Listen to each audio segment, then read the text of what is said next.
On to problem 2D of Rosenlicht's Intro to Analysis.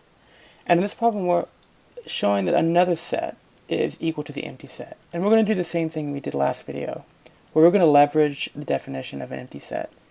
And we're just going to, let me just rewrite that definition here real quick. The empty set is defined to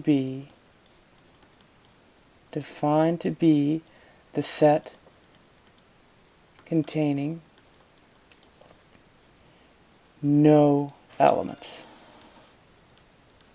And so if we can show that A cross the empty set has no elements, then we've shown that A cross the empty set must be the empty set by definition. And we're going to do the same thing we did in the last video and argue this via contradiction.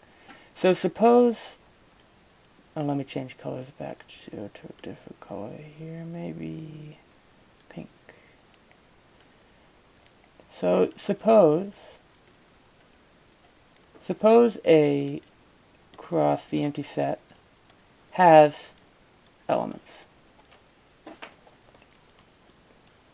And I put S in parentheses because it could have one element, or it could have infinity elements or 500.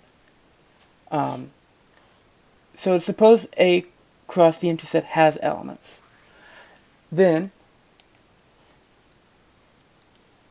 this implies, this is the sign for implies, there exists an X in A cross the empty set. And let me first say that for any general set X cross Y, the definition of this set is defined to be the set of all ordered pairs X, comma Y, such that X is in X and Y is in Y. So, if X is in A cross the empty set,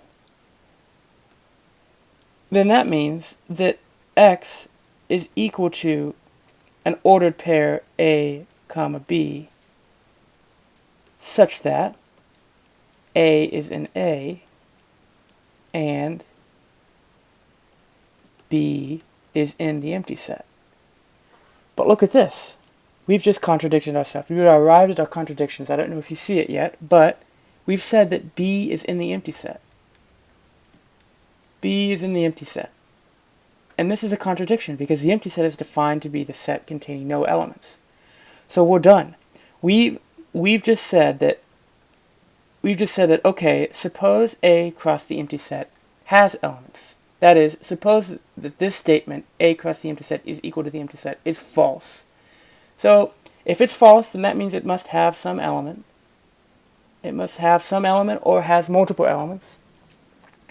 And if it has elements, then that implies that there's some element X in A cross the empty set. And by definition of a cross product, X cross Y, or in our case, A cross the empty set, then the X must be equal to an ordered pair A, comma B, such that A is in A and B is in the empty set.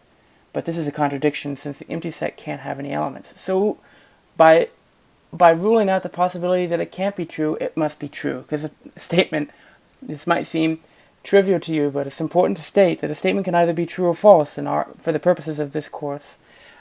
So in our case, we ruled out the possibility that it can be false, because if we suppose it were to be false, then we arrive at a contradiction. So it must be true.